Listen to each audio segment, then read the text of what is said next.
Hey guys, day 3. Um, Character's just progressing along. I didn't do any gear upgrades at all. It's been the exact same thing as day 2. I guess I should mention I de-leveled Blade Vortex and got rid of the cast on hit some physical spell because it was really annoying for physical effect maps. But let me show you the stats real quick. When I start cycloning, it reaches 3.91 attack speed. And I guess I'll show you like buffs fully charged. I think it's 13.8.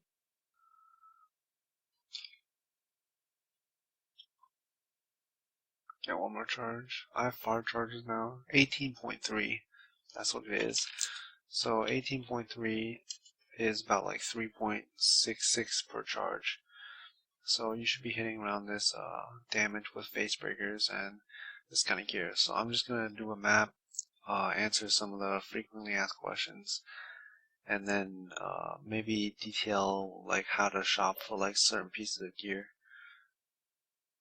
So just typically today I've been doing like 75, 74, and sometimes 76s, and I got to like level 91. So played is 1 day, 16 hours, 4 minutes. So that's where I'm at right now. So I'll start with the bandits. I get this question a lot, what kind of bandits you take. I took the skill point, and then I took the attack speed, and then I took endurance charge. And the reason I took endurance charge was I was planning for devotion, but I didn't get it very quickly. So if you don't plan to get devotion very fast, just spec into the power charge and respec later. The reason I get attack speed is because it's 8 attack speed for 1 point, and a typical point costs 4 attack speed. You can get like 4 attack speed with 1 point, and 8 attack speed is quite a bit for a single point. So it's better for spending your points in 8 attack speed than specking into attack speed on the tree, for example. So 8 attack speed is worth the value, and then getting the skill point is just a matter because you don't need the resistances. So you can just spec into skill point, and the life is like useless, and the mana is useless as well. So that's the bandit skill choices. Another question I get is like, where do I get the leech? And then the answer is from Blasphemy Warlord's Mark. The Warlord's Mark grants me 2% life leech when I hit the monsters that have the curse on them. So that's pretty much where all the leech comes in, and it gets really unsafe on certain unique bosses and rares, because unique bosses reduce curse effectiveness, and rares sometimes have like immune to curse, and it really messes things up. So it's not a reliable way to get leech, and you really want life leech on your gem links as soon as possible. So that's the other thing. What links do you use for 5 link? Well, you use crit strikes and discharge, and then cyclone and cast on crit. And the blade vortex I have only because I got the colors on the Vol's protector. If you get like a red, 2 blue, and 2 green, you can put life leech on. That'll be very good because it makes your mapping very stable. Your damages for a single target is going to be quite a bit lower than usual if you don't have like blade vortex, but at least you can leech, and then you can fix your auras as well. And which brings me to the next question: why don't you reserve your mana? Like right now, the reason I don't reserve mana is actually because I'm like leveling up 1 billion discharge gems, and I don't want to like take any of them out. I don't even have cast when damage taken with Mortal Call, which you should have on this kind of build. It helps a lot in most situations, and especially versus porcupines. So that's the reason I don't use auras. If you can fit in like Enlighten and like double purity, or you could do like Enlighten and get like ore nodes on tree and fit in um, the purity with Blasphemy, Warlord, stuff like that. Oh jeez. But yeah, gotta focus a little bit here. Oh my god. Monstrous amounts of damage. Pretty fast. maybe I don't want to do this.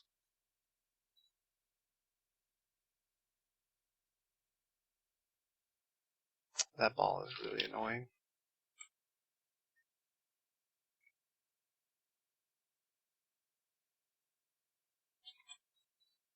Alright, well, I have to portal out because those balls were blocking me.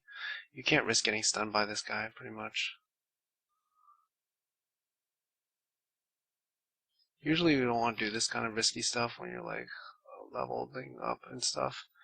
It's just too much risk and you don't get any rewards most of the time for the boss. So when you're leveling, you don't want to like take many risks when you're playing because the chance that you die is quite high and you don't get very much rewards for it. So don't do that stuff when you're like leveling up. But anyways, as I was saying, if you can get your links with the life leech, it's very good, and you can just change your ores around to be like Assassin's Mark, or you can run whatever you want, like a Herald. So the ores is like not too important right now.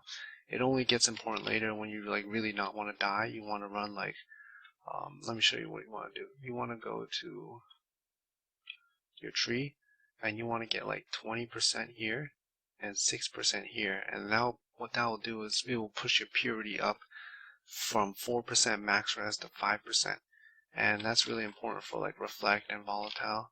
As you can see, reflect like does quite a bit of damage to me right now, and once I start getting devotion, it will like double the damage I take because I'll be dealing double damage. So it's really like not important because I don't have devotion yet, but later on I'll have to push the double purity and use like a fire res spot in order to survive. So that's what you want to do for your aura. Other question I get are, what'd you level as? I just leveled as like Bladefall. It was pretty miserable. Overall, you can level as like anything you want and just do whatever you're comfortable with. It doesn't really matter. Overall, it wasn't like an enjoyable experience for me. And more questions is why you go Trickster. The reason I go Trickster is because you get a lot of like free mana from the, you get a lot of benefits from the free mana. Being able to drop your rings and your gem jewel, you don't have to get like +2 jewels anymore. It's like really strong, and you also get a whole bunch of attack speed, like 32 on the tree, and you also get energy shield like 250 base. I think overall it's like the strongest class, and if you're looking for a more defensive class for casting crit discharge, this is pretty much it. The other stuff like assassin and inquisitor doesn't have defensiveness that Trickster has. That's why I choose Trickster, and I think it's like strongest in the end. A lot of things changed this patch, like the Flask all changed, and the resist Flask, for example, got reduced from 10 max to 6, and that really hurts for things like reflect and volatile. It makes it really dangerous if you start stacking really not enough ES. So Trickster is like very defensive, and I think it's worth the value. Other questions I get is, how do you craft the dagger? Well, first off, any dagger will do. If you just start out, like, you can just buy some garbage dagger, it's okay. Just try to avoid the gutting knife. That thing's absolute trash. But you pretty much can just regal and multi-mod if you want to just plan to multi-mod later. Just hope for a good regal. The good regal rolls you want to watch out for are, you want to watch out for crit chance. That's like, acceptable, or attack speed or added cold to your attacks or spells, and the added cold is just for the elemental equilibrium.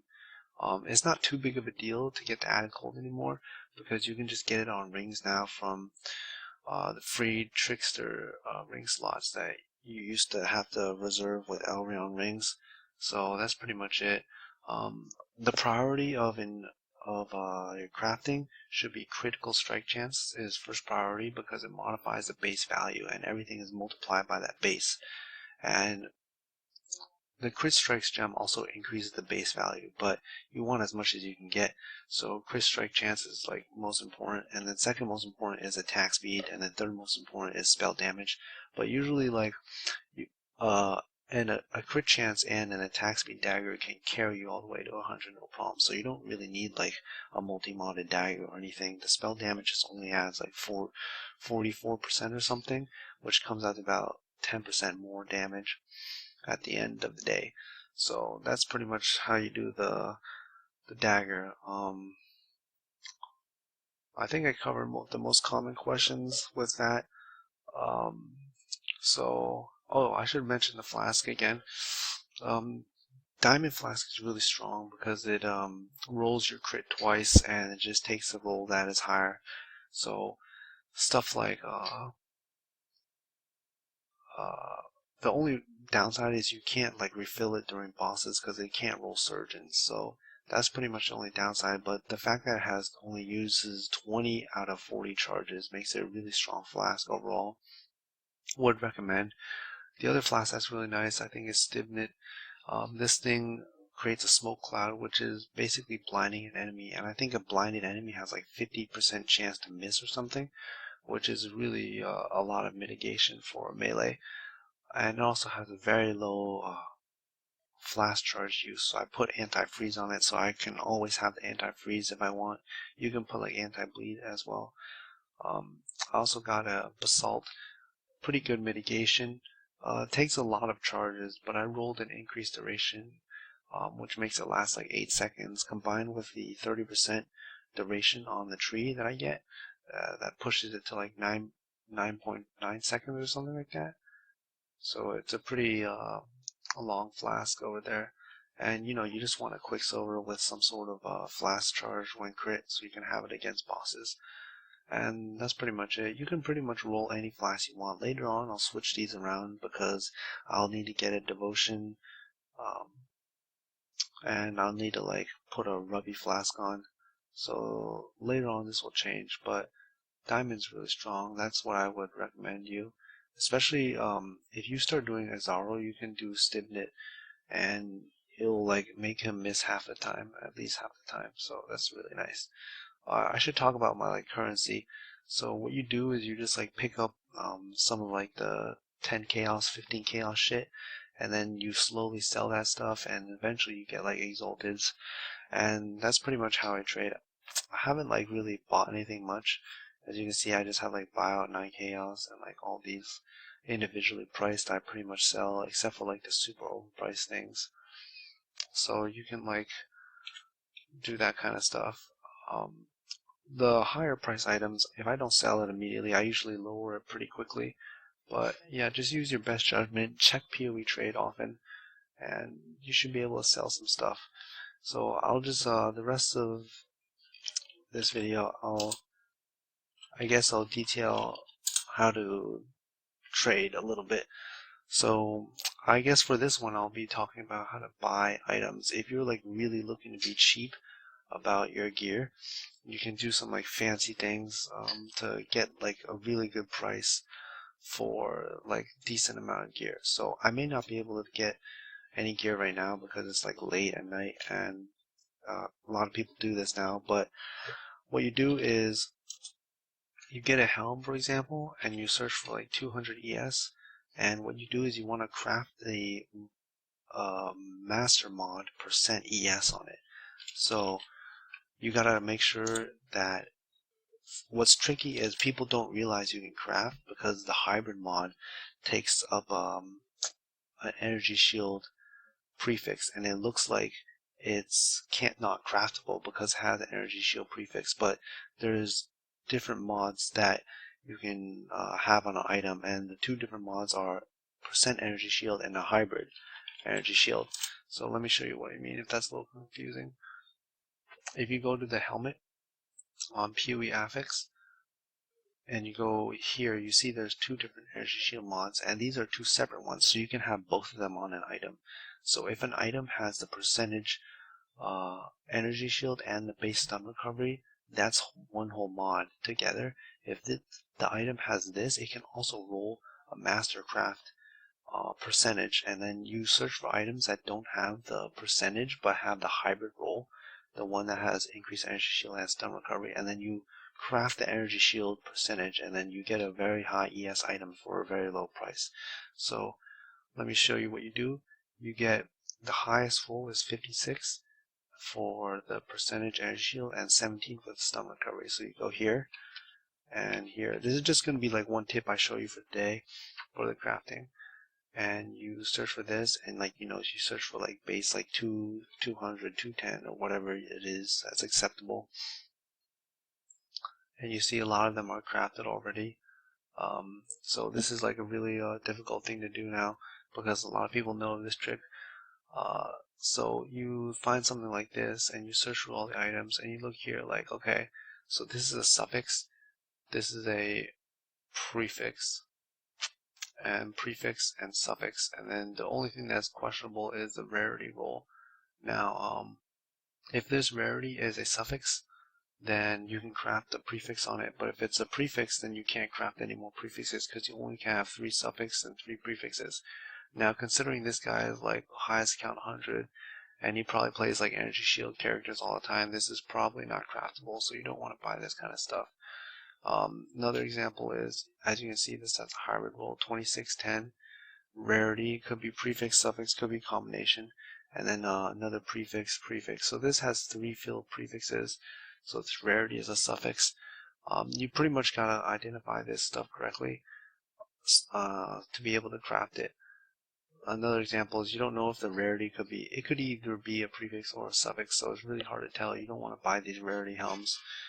But yeah, in general, that's kind of stuff that you want to look for. Another way to like search it is you don't search for a minimum shield, you search for the flat energy shield, and you want the flat energy shield to be, for example, 49, or you could search for even lower tier like 30. And this kind of stuff is you can find some things that are craftable. It's pretty difficult nowadays. For example, this is 238.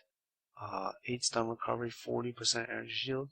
So what you do is you go here and you see that 40% energy shield falls within this mod, and 8% stun recovery is a different one. So you know that this is not a hybrid roll, and so therefore it's not craftable. So you don't want to buy that kind of stuff. Yeah, but the other thing is, say you don't really like play this kind of character. If you are selling items, you want to always check if your thing is craftable to be a higher energy shield. Otherwise, you're gonna look at your item, it has low energy shield, and sell it for a very low price. Whereas you could craft it and then check what the ES is after you craft it, and then sell it for a relatively higher price. This kind of stuff is difficult to do now because like a lot of people know this strategy, and makes it really hard to do. So you could also do that for like shield, for example. I think the rolls go from like 107 and beyond. But yeah, this is just one trick I'll show you today in this video to buy really cheap gear. But it's really hard to do now, as you can see. I said that like 4 or 5 times, but yeah, there's like nothing to buy. So that's pretty much it for this video. I'll update you guys for the next couple days. It's just pretty much grinding and getting better gear very slowly. Otherwise, that's pretty much it. Nothing much to say. See you guys tomorrow.